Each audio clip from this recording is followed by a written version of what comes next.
भविष्य के सभी अध्यापक साथियों का डी.के. गुप्ता चैनल पर हार्दिक स्वागत है। दोस्तों, बाल विकास की प्रैक्टिस मैं आपको करवा रहा था और ये इसमें आज हमारी दूसरी वीडियो है। इससे पहले मैं 10 प्रश्न आपके बाल विकास के करवा चुका हूँ और ये जो बाल विकास के कोर्स आपको चल रहा है ना, ये आपका चैप्टर वाइज सीडीपी का प्रैक्टिस क्वेश्चंस का कोर्स चल रहा है। इसमें होगा क्या, देखिए, जब आप चैप्टर वाइज प्रैक्टिस करोगे ना, तो आपका जो टॉपिक है अगर आपको नहीं समझ में आया है तो वो भी मैं आपको यहाँ पर क्लियर करता चलूंगा। तो आपका जो सिलेबस है वो भी आपका कंप्लीट होता जाएगा और उसके हिसाब से आपकी प्रैक्टिस भी होती जाएगी। आपको केवल इतना करना है कि ज़्यादा से ज़्यादा इस वीडियो को शेयर करना है। आप 4000 बच्चे इस वीडियो को देख लेते हो, लेकिन कमेंट्स हम देखते हैं 100 भी नहीं होते एक वीडियो पे, और यहाँ पर लाइक्स देखते हैं 200-300 लाइक होते हैं केवल। आप बिल्कुल भी शेयर नहीं करते, बिल्कुल भी वीडियोस को लाइक नहीं करते हैं। तो आप अपना सपोर्ट बनाए रखिए। जितने ज़्यादा बच्चे आएंगे, जितने ज़्यादा बच्चे जुड़ेंगे, उतना ज़्यादा थोड़ी सी जिम्मेदारी हमारे ऊपर आएगी और थोड़ा सा अच्छा भी लगता है कि बच्चे सपोर्ट करते हैं। आपके लिए डी.के. गुप्ता चैनल एक ऐसा चैनल है जिस पर पूरा कोर्स, पूरे कोर्स आपको फ्री में करवाए जाते हैं। वो कोर्स आपको पेड क्लासेस में भी नहीं मिलते। पेड क्लासेस में जो भी रन होती हैं उसमें केवल कोर्स कंप्लीट कराया जाता है, लेकिन यहाँ आपको बहुत सारी चीज़ें मिलती हैं उसके एक्स्ट्रा भी। तो आप सपोर्ट करा करिए, जो भी अच्छी चीज़ हो रही है उसको सपोर्ट करा करिए, ज़्यादा से ज़्यादा इसको शेयर किया करिए। चलिए शुरू करते हैं। ये हमारे सोशल मीडिया हैंडल्स हैं, टेलीग्राम, इंस्टाग्राम और फेसबुक। आपको सर्च करना है डी.के. गुप्ता 1122। इसके अलावा आप हमारा ऑफिशियल ऐप डाउनलोड कर सकते हैं, डी.के. अकेडमी, जहां पर आपको हैंड रिटन और पीडीएफ नोट्स मिल जाएंगे। चलिए बढ़ते हैं आज के सबसे पहले प्रश्न की तरफ।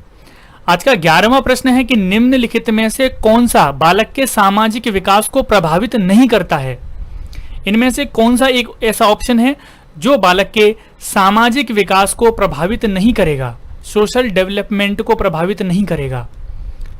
बुद्धि, तर्क शक्ति, भाषा प्रयोग की क्षमता देखिए यहाँ पर थोड़ा सा मिसप्रिंट हुआ है और ये भी चीज़ आप ध्यान में रखा करिए, क्षमता कैसे लिखा जाता है, क्षमता, है ना, या फिर इनमें से कोई नहीं। बताइए नीचे कमेंट्स करके अपना आंसर। बालक के सामाजिक विकास को इनमें से कौन सी चीज़ प्रभावित नहीं करेगी। अब देख लेते हैं बुद्धि। बालक की जो बुद्धि है वो सामाजिक विकास को प्रभावित करती है। जी बिल्कुल करती है। बालक का जितना ज़्यादा IQ होगा उतना ज़्यादा लोगों से वो उस तरह से बात कर पाएगा। जितनी ज़्यादा, मतलब वो बालक मान लीजिए मंद बुद्धि का है, तो मंद बुद्धि का है तो वो समाज में ज़्यादा बात ही नहीं कर पाएगा, उसका सामाजिक विकास नहीं होगा, दूसरे बच्चों से उस लेवल पर वो बात नहीं कर पाएगा। तो बुद्धि भी सामाजिक विकास को प्रभावित करेगी। तर्क शक्ति कोई नेगेटिव चीज़ नहीं है, तर्क शक्ति एक पॉजिटिव चीज़ है। तर्क शक्ति यानी कि बच्चा किसी से बात कर रहा है, किसी एक टॉपिक पर तर्क वितर्क कर रहा है, तो इससे सामाजिक विकास होता है। ये चीज़ भी सामाजिक विकास को प्रभावित करती है, इस वजह से ये भी आंसर नहीं होगा। भाषा प्रयोग की क्षमता, जो समाज में या फिर अन्य बच्चों के साथ एक बालक है, उसकी भाषा प्रयोग की जो क्षमता है वो भी एक सामाजिक विकास को प्रभावित करती है। ये भी बात आप याद रखना, जितनी अच्छी उसकी भाषा क्षमता होगी उतना ज़्यादा अच्छा उसका सामाजिक विकास होगा। अब यहाँ पर आपका जो आंसर है वो ऑप्शन नंबर 4 हो जाएगा। इनमें से कोई भी ऐसा ऑप्शन नहीं है जो सामाजिक विकास को प्रभावित नहीं करता है। ये सारी ही चीज़ें सामाजिक विकास को प्रभावित करती हैं, है ना। तो 11वें का आंसर क्या हो जाएगा? 11वें का आंसर होगा option number 4, option number D. विकास के विभिन्न आयामों के संदर्भ में निम्न में से कौन सा कथन असत्य है? ऑप्शन ए, कल्पना करना, स्मरण करना, विचार करना, निरीक्षण करना, समस्या समाधान करना हो सकता है यहाँ पर। निर्णय लेना इत्यादि की योग्यता संज्ञानात्मक विकास के फलस्वरूप ही विकसित होती है। दूसरा आपका ऑप्शन है, भाषा का विकास एक प्रकार का संज्ञानात्मक विकास ही है। तीसरा ऑप्शन है आपका, भाषाई, मानसिक, संवेगात्मक, सामाजिक एवं चारित्रिक विकास विभिन्न आयु स्तरों में समान प्रकार से होता है। चौथा ऑप्शन है आपका, क्रियात्मक विकास का अर्थ होता है व्यक्ति की क्रियात्मक शक्तियों, क्षमताओं और योग्यताओं का विकास। तो बताइए नीचे कमेंट्स करके अपना आंसर। 12 वाले का जो आंसर है वो क्या होगा? इसमें पूछा है असत्य। तो विकास के संदर्भ में पूछा है, विकास के जो आयाम मैंने आपको बताए थे उसके संदर्भ में पूछा है, कौन सा ऑप्शन गलत है। अब देखिए एक एक करके पढ़ते हैं। कल्पना करना, स्मरण करना, विचार करना, निरीक्षण करना, समस्या समाधान करना, निर्णय लेना इत्यादि की योग्यता संज्ञानात्मक विकास के फलस्वरूप ही विकसित होती है। तो बिल्कुल सही बात है। ये सारी चीजें किस में आती हैं? आपकी संज्ञानात्मक विकास में आती हैं। तो ये ऑप्शन तो नहीं होगा, यानी कि ऑप्शन कैसा है? सही है, तो ये नहीं होगा। भाषा का विकास एक प्रकार का संज्ञानात्मक विकास है। तो जो भाषा का विकास हो रहा है, बच्चे में भाषा का विकास हो रहा है, वो एक प्रकार का संज्ञानात्मक विकास है। तो बिल्कुल सही बात है, बच्चा जो भी भाषा का यूज करता है वो एक तरह का संज्ञानात्मक विकास से ही संबंधित होता है, क्योंकि जितना बालक चीजों को ग्रहण करेगा, जितना अच्छे से सुन पाएगा, जितना समझ पाएगा, जितना समझेगा, उसी प्रकार से तो भाषा का प्रयोग करेगा। तो पहले समझना होता है। जैसे आपने देखा होगा जो आपके 4 स्किल्स हैं, लैंग्वेज स्किल्स हैं, LSRW, सुनना, बोलना, पढ़ना, लिखना। तो सबसे पहले क्या आता है? सुनना। तो पहले सुनेगा बालक, उसके बाद ही तो बोल पाएगा। तो सबसे पहले बालक का संज्ञान में जो चीजें आएंगी, जो चीजों को समझ पाएगा, उसके बाद ही तो भाषा का प्रयोग कर पाएगा। तो भाषा का जो विकास है वो डायरेक्टली यहाँ पर इफेक्ट करता है संज्ञानात्मक विकास से, डायरेक्टली रिलेटेड होता है ना। अब देखिए, भाषाई, मानसिक, संवेगात्मक, सामाजिक और एवं चारित्रिक विकास विभिन्न आयु स्तरों में समान प्रकार से होता है। इसमें यह बुलाया गया कि बच्चे का जो चारित्रिक विकास है वो हर एक आयु में समान होता है। बच्चे का जो सामाजिक विकास है तो वो शैशवावस्था में, बाल्यावस्था में, किशोरावस्था में, सब में समान तरीके से होता है। तो गलत बात है बिल्कुल। बच्चे का जो सामाजिक विकास है वो बाल्यावस्था में शुरू होता है, शैशवावस्था में नहीं होता है। बच्चे का संज्ञानात्मक विकास, बच्चे का मानसिक विकास, बच्चे का भाषाई विकास, तो ऐसा नहीं है कि हर एक अवस्था में एकदम समान होगा।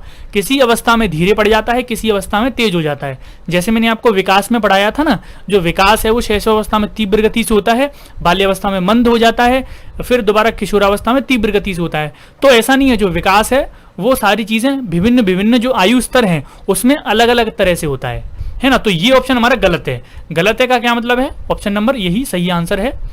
आगे देख लेते हैं। क्रियात्मक विकास का अर्थ होता है व्यक्ति की क्रियात्मक शक्तियों, क्षमताओं और योग्यताओं का विकास। तो बिल्कुल सही बात है। यहाँ पर थोड़ी सी डेफिनेशन टाइप में दे दिया गया है, लेकिन सही बात है। तो यहाँ पर गलत जो ऑप्शन है वो है ऑप्शन नंबर 3। और पूछा क्या है? असत्य। तो आंसर नंबर 3 आंसर होगा इसका, है ना। आगे देखिए, आपकी कक्षा का एक छात्र सोनू शारीरिक विकास की दृष्टि से काफी पिछड़ा हुआ है। आपको विकास के निम्न में से किस आयाम में सोनू के पिछड़ेपन की चिंता हो सकती है? संवेगात्मक विकास, बौद्धिक विकास और सामाजिक विकास। तो यहां पर देखिए, एक चीज देखिए, थोड़ा सा ट्रिकी क्वेश्चन है। मैंने आपको बताया था, आपकी कक्षा के एक छात्र सोनू, तो शारीरिक विकास में वो पिछड़ा हुआ है। तो आप एक टीचर हैं, तो आप किस तरह से चिंता करेंगे? अब बच्चे का सामाजिक विकास, शारीरिक विकास बच्चे का हुआ नहीं है, पिछड़ा हुआ है उसमें, तो आपको क्या चिंता होगी? उसका संवेगात्मक विकास के बारे में चिंता होगी, बौद्धिक विकास के बारे में चिंता होगी, या फिर सामाजिक विकास के बारे में चिंता होगी? बताइए नीचे कमेंट्स करके। केवल ए, केवल बी, ए और सी, या फिर यह सभी? नीचे कमेंट्स करके अपना आंसर बता दीजिए। तेरे वाले का आंसर क्या होगा? और इसका जो सही जवाब है वो ऑप्शन नंबर 4 है। मैंने आपको कल ही बताया है, अगर बच्चे का शारीरिक विकास, फिजिकल डेवलपमेंट डिस्टर्ब होता है, उसके बाद सारे ही जो विकास हैं वो सारे प्रभावित होंगे। उसका संवेगात्मक विकास, उसका मानसिक विकास, सामाजिक विकास, बौद्धिक विकास, सारे ही प्रभावित होंगे। जब सारे ही प्रभावित होंगे तो आपको चिंता होगी कि नहीं होगी? आपको पहले से ही पता है, आप एक टीचर हैं, आपको पहले से ही पता है कि जो सोनू है उसका शारीरिक विकास में पिछड़ा हुआ है। तो आपको पता लग जाएगा वहां से कि जो बाकी के जो आगे के जो विकास हैं, अन्य विकास हैं, उनमें भी बालक पिछड़ सकता है। तो उन सभी की चिंता होगी आपको, है ना। तो आंसर हो जाएगा तेरे वाले का ऑप्शन नंबर 4। वृद्धि और विकास के संदर्भ में निम्नलिखित में से कौन सा कथन सत्य है? वृद्धि और विकास के संदर्भ में पूछा गया है, कौन सा कथन सत्य है? सत्य पूछा गया है। तो देखिए, वृद्धि विकास की प्रक्रिया का एक चरण होता है। वृद्धि विकास की प्रक्रिया का एक चरण है जिसका क्षेत्र असीमित होता है। दूसरा कथन है, विकास स्वयं एक विस्तृत अर्थ रखता है एवं वृद्धि इसका एक भाग होता है। विकास एक सतत प्रक्रिया है जो बालक के परिपक्व होने के बाद भी चलती रहती है। बताइए इनमें से कौन सा कथन सही है? केवल ए और बी और सी, या फिर ये सभी? इसको सोच समझ कर लगाइएगा। ऐसा नहीं है कि हर ऑप्शन में आपको ये सभी आंसर आए तो इसमें भी यह सभी लगा दिया। ऐसा नहीं करना, सोच समझ के लगाना, पढ़ के लगाना। देखिए, वृद्धि विकास की प्रक्रिया का एक चरण है, तो बिल्कुल सही बात है। वृद्धि विकास की प्रक्रिया का एक चरण होता है जिसका क्षेत्र असीमित होता है। तो वृद्धि का क्षेत्र असीमित होता है तो गलत है। सॉरी, तो यहां पर ये गलत हो गया। वृद्धि का क्षेत्र असीमित नहीं होता है। वृद्धि का क्षेत्र कैसा होता है? संकुचित होता है। वृद्धि का क्षेत्र छोटा होता है, असीमित क्षेत्र विकास का होता है। यहाँ पर वृद्धि की बात हो रही है कि वृद्धि विकास की प्रक्रिया का एक चरण है जिसका क्षेत्र असीमित है, तो असीमित नहीं है, तो ये तो गलत हो गया। विकास स्वयं में एक विस्तृत अर्थ रखता है, तो सही बात है यहाँ तक। वृद्धि इसका एक भाग है, तो बिल्कुल सही बात है। जो विकास है उसका एक भाग है वृद्धि, विकास का एक छोटा सा अंश है वृद्धि। वृद्धि में हम क्या चीजें पढ़ते हैं? वृद्धि में हम मात्रात्मक जिसको मात्रात्मक को बोलते हैं एक शब्द और है परिमाणात्मक, तो परिमाणात्मक या फिर मात्रात्मक चीजें पढ़ते हैं। विकास में हम मात्रात्मक चीजों को भी पढ़ते हैं, परिमाणात्मक एक ही बात है, और उसके अलावा गुणात्मक चीजों को भी तो पढ़ते हैं। तो वृद्धि क्या है? एक भाग है किसका? विकास का। तो ये सही है। विकास एक सतत प्रक्रिया है जो बालक के परिपक्व होने के बाद भी चलती है, तो ये भी सही बात है। सही बात है कि नहीं? विकास धीरे धीरे होता रहता है, एक सतत प्रक्रिया है। सतत यानी कि लगातार। विकास एक लगातार चलने वाली प्रक्रिया है जो परिपक्व होने के बाद भी चलती है, तो हमें पता है जीवन पर्यंत चलता रहता है, विकास रुकता नहीं है, तो ये भी सही है। अब देखिए सही कौन कौन से हैं? बी और सी। और बी और सी कौन से ऑप्शन में है? ऑप्शन नंबर 3 में। तो आंसर हो जाएगा हमारा ऑप्शन नंबर 3, है ना? ऑप्शन नंबर 3 आंसर हो जाएगा। आगे देखिए, ये थोड़ा सा क्वेश्चन ट्रिकी है, इसको समझना। वृद्धि शब्द का प्रयोग डैश परिवर्तनों के लिए तथा विकास का प्रयोग डैश परिवर्तनों के साथ साथ डैश परिवर्तनों के लिए होता है। ऑप्शन आपके इस तरह से कि व्यावहारिक और परिमाणात्मक, व्यावहारिक, परिमाणात्मक और व्यावहारिक, तो इस तरह से ऑप्शन है आपके। अब देखिए, आप नीचे कमेंट्स करके सबसे पहले अपना आंसर बता दीजिए, आपका आंसर क्या है।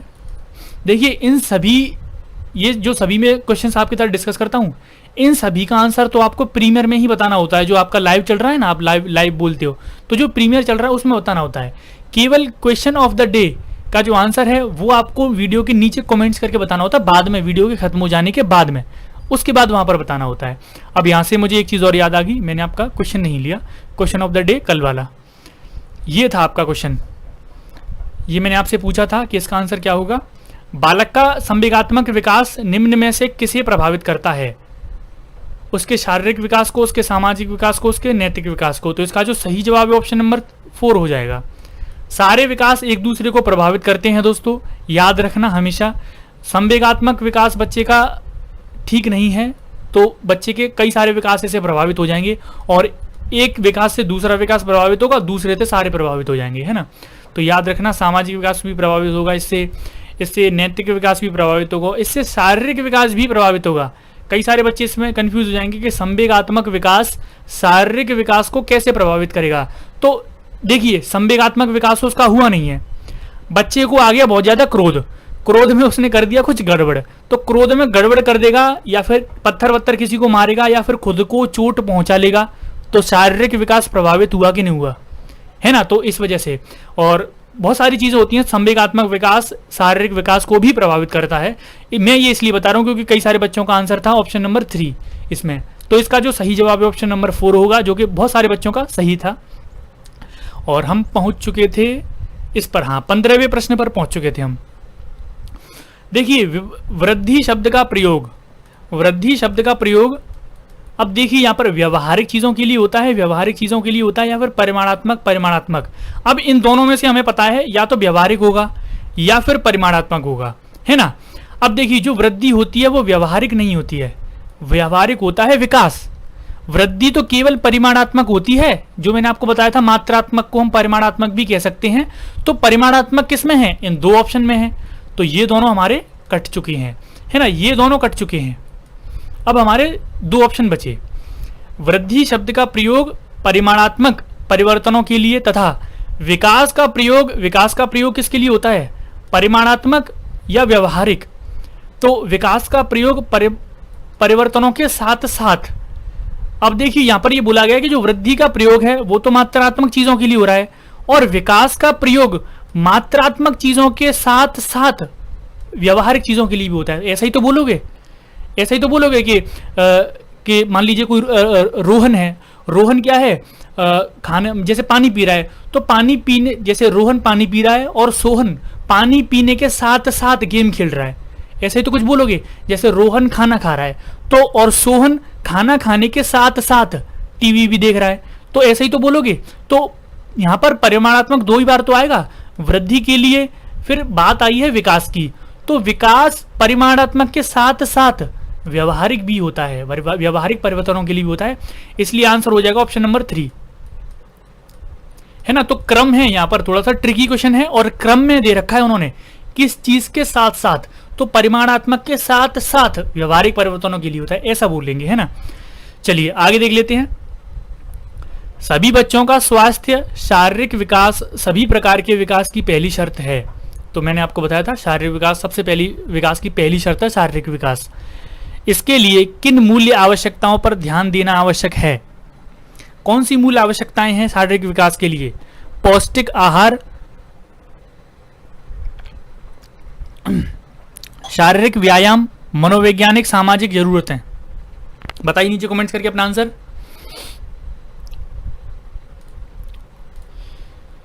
मूल आवश्यकताएं क्या हैं? किन मूल आवश्यकताओं पर ध्यान देना आवश्यक है? किसके लिए? शारीरिक विकास के लिए। चलिए आंसर मैं आपको बता देता हूं, सभी आंसर होगा यहां पर भी, है ना, सभी आंसर होगा। शारीरिक विकास के लिए आप पौष्टिक आहार पर भी ध्यान दोगे, शारीरिक व्यायाम पर भी ध्यान दोगे, और मनोवैज्ञानिक सामाजिक जो जरूरतें हैं उस पर भी ध्यान दोगे। मनोवैज्ञानिक जरूरतों पर अगर आप ध्यान नहीं दोगे तो मनोवैज्ञानिक रूप से अगर बालक ग्रस्त हो जाता है, मान लीजिए उसको कोई ऐसी प्रॉब्लम है, मेंटल प्रॉब्लम है, तो जो मेंटल प्रॉब्लम है उसके शरीर पर आएगी कि नहीं आएगी? उसको टेंशन हो गई है उसको बहुत ज्यादा, तो टेंशन उसकी आपके शरीर पर दिखेगी कि नहीं दिखेगी? टेंशन हो जाएगी तो पौष्टिक आहार नहीं लेगा, शारीरिक व्यायाम नहीं करेगा। सारी चीजें एक दूसरे से लिंक हैं, याद रखना, बिल्कुल बड़े ध्यान से प्रश्न को आपको पढ़ना है। आंसर हो जाएगा आप ऑप्शन नंबर 4, यह सभी। आगे देखिए, शिक्षण की विभिन्न विधियों के प्रयोग के लिए कौन सी अवस्था सर्वाधिक उपयुक्त है? शिक्षण की कई सारी विधियां हैं जो एक टीचर यूज करता है कक्षा कक्ष में, तो कौन सी ऐसी अवस्था है जो सर्वाधिक उपयोग है उन विधियों के लिए? वो विधियां पर्टिकुलर अवस्था में ज्यादा पढ़ाई जाती हैं। चलिए, आपने हो सकता है पहली बार ये प्रश्न सुना हो, विधियां आपने पढ़ ली हो, आपने अवस्थाएं पढ़ ली हो, लेकिन विधियां कौन सी अवस्था के लिए सबसे ज्यादा उपयुक्त हैं? जो विधियां हैं वो सारी अवस्थाओं में पढ़ाई जाती हैं बच्चों को, लेकिन कौन सी अवस्था सबसे ज्यादा उपयुक्त है उन विधियों के लिए? चलिए आंसर मैं आपको बता देता हूं, बाल्यावस्था। बाल्यावस्था में कई सारी विधियों का प्रयोग किया जाता है। जब जैसे बालक छोटा होता है ना, शैशव अवस्था में, तो कई सारी विधियों को प्रयोग ही नहीं किया जा सकता। फिर बाल्यावस्था में आता है ना, तो कई सारी विधियों का प्रयोग कर लिया जाता है, और किशोरावस्था में बालक पहुंचता है तो कई सारी विधियों के बिना ही बालक सीख लेता है, जरूरी नहीं है सारी विधियां सीखे। तो आंसर हो जाएगा यहाँ पर बाल्यावस्था। और इसको आप रट लीजिए, रटने वाला ही प्रश्न है, आप याद कर लीजिए। कोई प्रश्न आपको समझ में नहीं आता है तो एक दो प्रश्न आप रट भी सकते हैं, ऐसा नहीं है कि बिल्कुल समझना ही है। मैंने आपको समझा दिया, समझ में आ गया होगा। जो विधियां हैं ज्यादातर प्रयोग किए जाते हैं बाल्यावस्था के लिए। बाल्यावस्था सर्वाधिक उपयुक्त अवस्था है विभिन्न विधियों के प्रयोग के लिए, यह है ना, इसको रट लीजिए। इस अवस्था में बालक नई खोज करने और घूमने की प्रवृत्ति बहुत अधिक बढ़ जाती है। कौन सी अवस्था है जिसमें बालक घूमना और घूमने फिरने की जो नई नई खोज करने की जो उसकी प्रवृत्ति है वो बढ़ जाती है?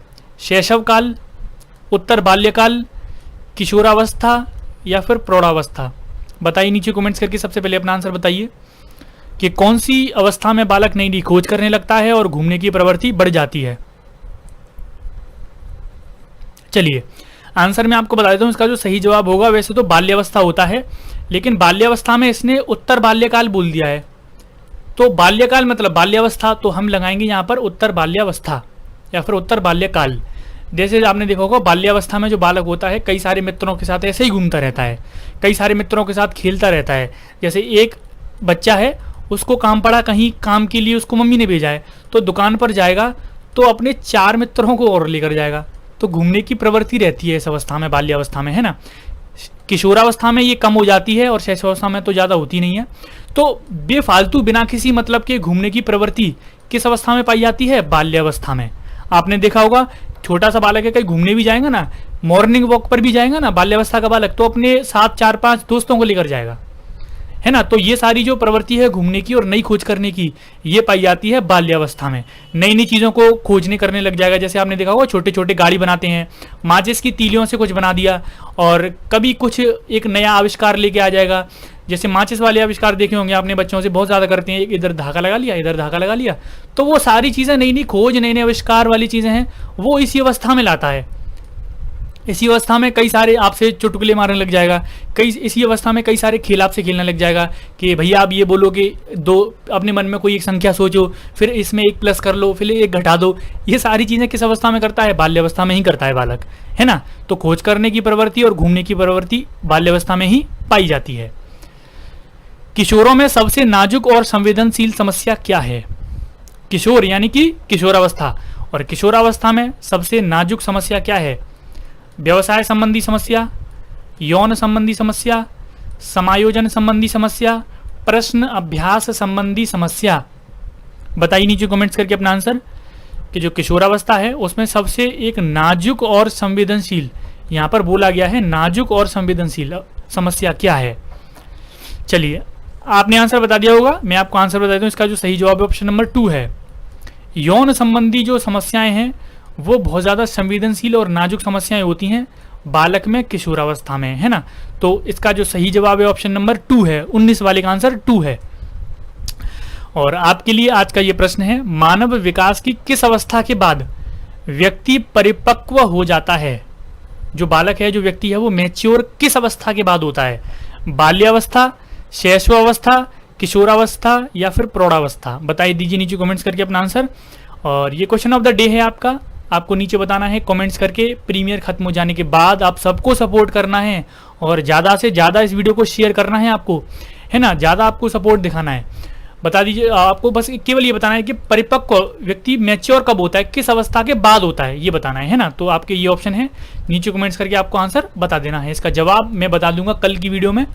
और दोस्तों आज के लिए इतना ही, मिलते हैं कल आपसे नई वीडियो में। आपको लेक्चर अच्छा लगे तो लाइक शेयर जरूर करना है। आज के लिए इतना ही, धन्यवाद।